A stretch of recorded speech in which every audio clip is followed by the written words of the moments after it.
हम आज सतगुरुदेव भगवान जी के चरणों में आए। उनकी आप बहुत लीलाएं भी सुनते रहते हो, बड़ी उनकी जो है महिमाएं सुनते रहते हो। उनकी एक महिमा, उनकी एक लीला आज मुझे सुनाने का एक मन बन रहा है। श्री नंगली निवासी भगवान जी जिस समय गुरु पूजन, जब उस समय भी होता था, श्री नंगली निवासी भगवान जी जिस समय साकार रूप में थे, उस समय भी गुरु पूजन का आयोजन किए जाते थे। कभी कहीं कर दिया जाता था, तो कभी कहीं कहा दिया जाता था, तो कभी किसी आश्रम के अंदर, तो कभी किसी आश्रम के। हर साल बदल बदल के गुरु पूजन का पर्व चलता रहता था। एक बार गुरु पूजन का पर्व जो है पाकिस्तान में चला गया। उस समय वहां से जो है पाकिस्तान के अंदर पंजाब जो था, अब पंजाब हमारा अलग है और पाकिस्तान का पंजाब अलग है। जिसको हम पंजाब कहते हैं, ये वो पंजाब नहीं है। ये तो हमने रख दिया इसका नाम पंजाब, परंतु पंजाब जो असली था वो पाकिस्तान के अंदर चला गया। एक आश्रम में प्रोग्राम का आयोजन हुआ। आयोजन में सभी संतों को सूचना दे दी गई, तार के द्वारा, चिट्ठी के द्वारा कि फला जगह अब क्या आयोजन होगा।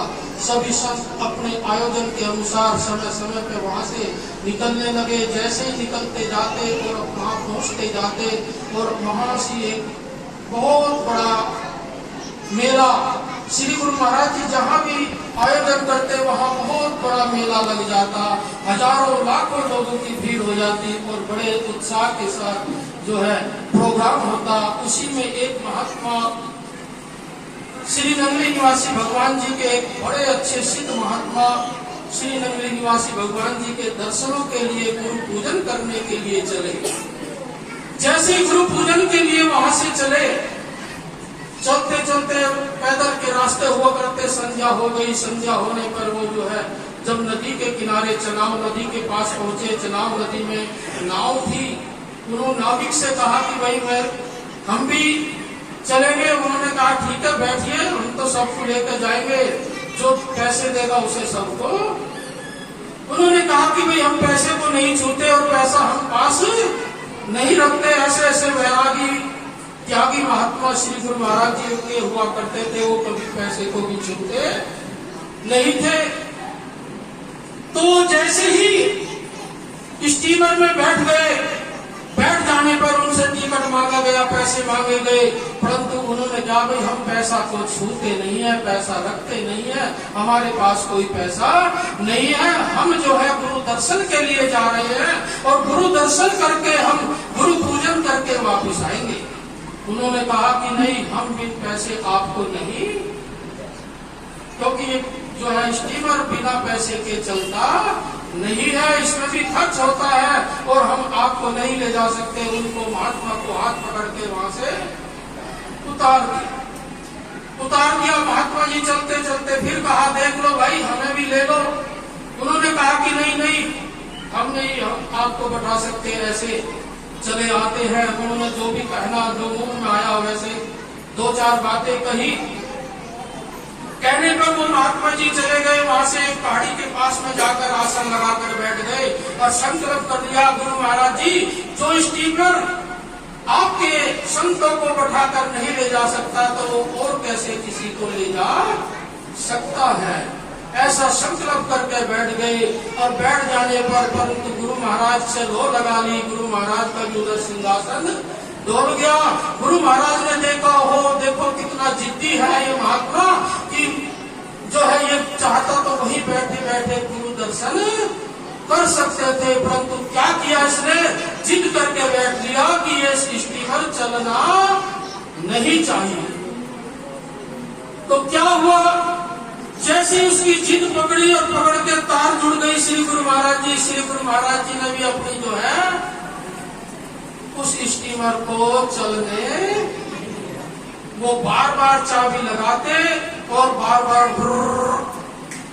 जैसे अभी जनरेटर में कर रहे थे बाहर, हाँ जी, तो ऐसे ही उन्होंने बार बार लगाई और लगा के स्टीमर स्टार्ट नहीं हुआ, जब स्टीमर स्टार्ट नहीं हुआ और वे जो लोग आपस में विचार विमर्श करने लगे कि कहने लगे कि भाई हो ना हो ये कोई करनी वाला साधु हो, और इस करनी वाले साधु ने हमारे स्टीमर पे कुछ करनी कर दी हो, क्योंकि अभी तो ये चल के आया था, ठीक ठाक आया था, और ऐसी जल्दी इतनी जल्दी कैसे खराब हो गया।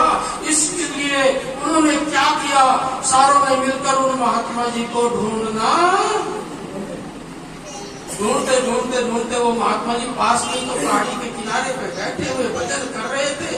उन्होंने जाकर देखा, सबने हाथ जोड़ के प्रार्थना करी, प्रभु आप चलो, आपके बिगड़ तो हम भी नहीं।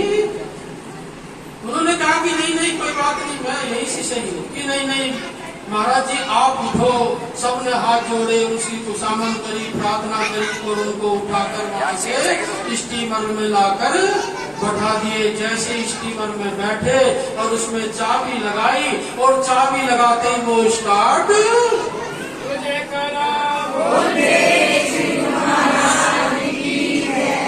स्टार्ट हो गया। स्टार्ट होते के साथ ही सब जो है बैठकर वहां से चल दिए, और चलने पर सब चर्चा करने लगे, वाकई ये तो कोई करनी वाले महात्मा थे। यहाँ तो ये हुआ, परंतु आगे चल के श्री गुरु महाराज जी ने क्या कहा, जब ये वहां पहुंचे और वहां पहुंचकर श्री गुरु महाराज जी की शरण में पहुंचे, इन्होंने जाकर दंडवत प्रणाम किया, और दंडवत प्रणाम करके जब श्री गुरु महाराज जी को कोई दंडवत करते थे तो श्री गुरु महाराज जी उनको क्या कहते थे, उठो गुरु मुखो उठो। परंतु आज हुक्मनामा, परंतु नियम यह है जब तक हुक्मनामा ना मिले जब तक उठा नहीं जाता जब तक, क्योंकि जब दंडवत कर दिया, दंडवत का मतलब दंड के समान हो गया, डंडे के समान हो गया, और जब डंडे के समान हो गया, जब तक मेरे में प्राण नहीं पड़ेंगे जब तक आगे से हुक्मनामा नगली साहब में किया जाता है ना।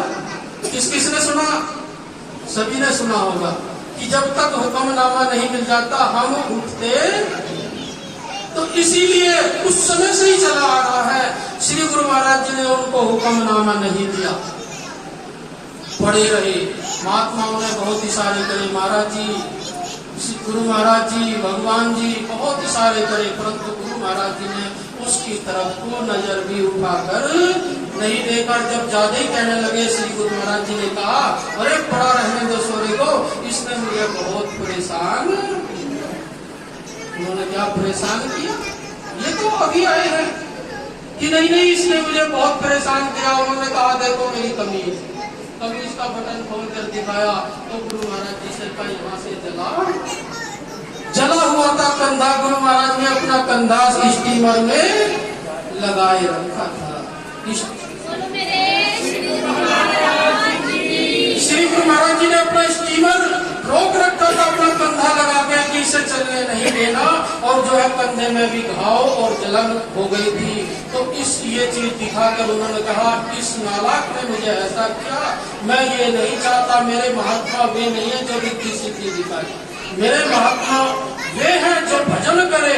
जितनी रिद्धि सिद्धि दिखाकर इन्होंने अपना नुकसान किया, जैसे गृहस्थी अपने आवेश में आकर लाखों रुपए में आग लगा देता है, लाखों रुपए फूंक देता है, ऐसी महात्मा भी रिद्धि सिद्धि दिखाकर वो जैसे रुपए फूंक दिए, ऐसी वर्षों की मेहनत, वर्षों की साधना फूंक जाती है, वर्षों की मेहनत खराब हो जाती है। अगर कोई किसी को रिद्धि सिद्धि चमत्कार दिखाते हैं तो वो वर्षों का साधना तपस्या खराब हो जाती है। तो श्री गुरु महाराज जी ने कहा कि मेरे महात्मा ऐसा कभी ना करे कि कभी अपनी रिद्धि सिद्धि ना दिखाए, अपने कल्याण का मार्ग ढूंढे और कल्याण के मार्ग पे चले, और कल्याण के मार्ग से ही उनका उद्धार होगा, ये लोक सुधरेगा और परलोक सुधर जाएगा।